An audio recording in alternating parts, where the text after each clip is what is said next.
ඇතරම මේ මොහොතේ රට පුරා ඇති වෙලා තිබෙන වියලි කාලගුණයත් එක්ක නියං සහිත තත්ත්වයක් එක්ක අපේ රටේ එකක් ජල පරිභෝජනය යම් ඉහළ මට්ටමකට පැමිණලා තිබෙනවා. ඒ වගේම ජල සම්පාදනය කිරීම සඳහා අපිට පවතින මූලාශ්‍රවල ජලය ධාරිතාව යම් අඩුවීමක් සිද්ධ වෙලා තියෙනවා. ඉතින් මේවත් එක්ක මේ මොහොත වෙන විටත් ලංකාවේ බොහෝ ප්‍රදේශවල වගේම බස්නාහිර පළාතෙත් කොළඹ දිස්ත්‍රික්කයේ සමහර ප්‍රදේශවලට ජල සම්පාදනය පැය 24 පුරාම සිද්ධ කිරීමේ යම් අපහසුතාවයන් පැමිණිලා තිබෙනවා. මේකට ඇත්තටම ප්‍රධානම හේතුවක් වෙලා තිබෙන්නේ අපගේ නිෂ්පාදන ධාරිතාවට තවමත් බලපෑමක් එල්ල වෙලා නැති වුණත්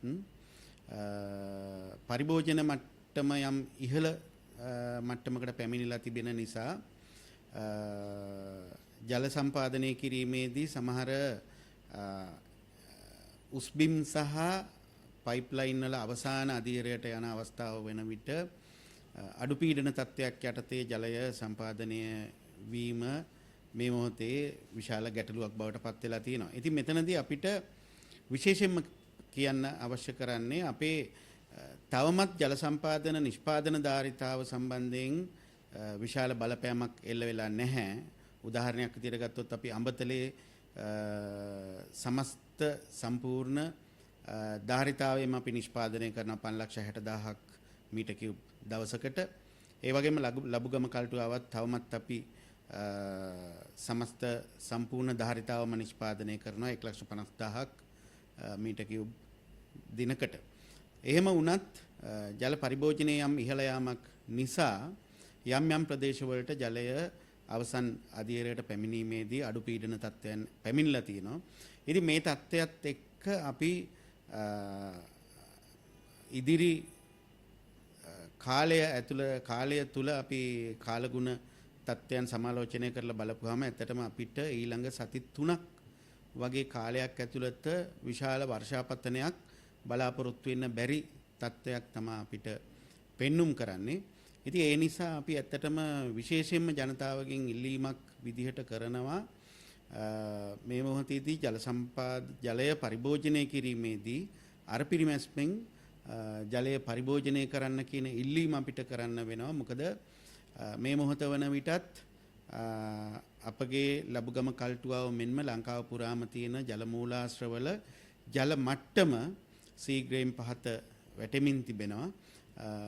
එම නිසා අපිට සිද්ධ වෙනවා මෙම තියෙන ජලය කළමනාකරණයකට ලක් කරගන්න ඉදිරි සති 2-3 ඇතුළත.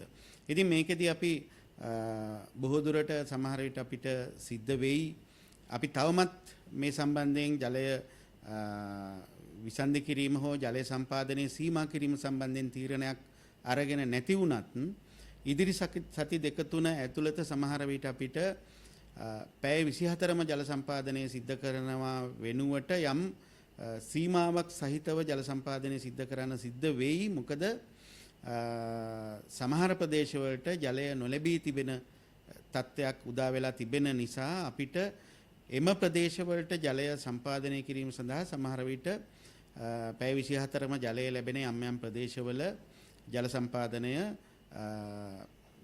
දිනකට පැය කීපයකට සීමා කරන්න සිද්ධ වෙයි. මේක ඇත්තටම ඉදිරි සති 2-3 ඇතුළත සිද්ධ වෙන වර්ෂාපතනයක් සහ කාලගුණ වෙනස් වීමක් නොවුනහොත් අපිට යම් මේ තත්ත්වයකට ගෙන යන්න සිද්ධ වෙයි. හැබැයි මේ වන තෙක් අපි එහෙම ජල සීමා කිරීමක් සිද්ධ කළා නැහැ. කොහොමුණත් අපි ජනතාවගෙන් පොදුවේ ඉල්ලීමක් විදිහට කරන්නේ හැකිතරම් ජලය අර පිරිමැස්මෙන් පාවිච්චි කරන්න.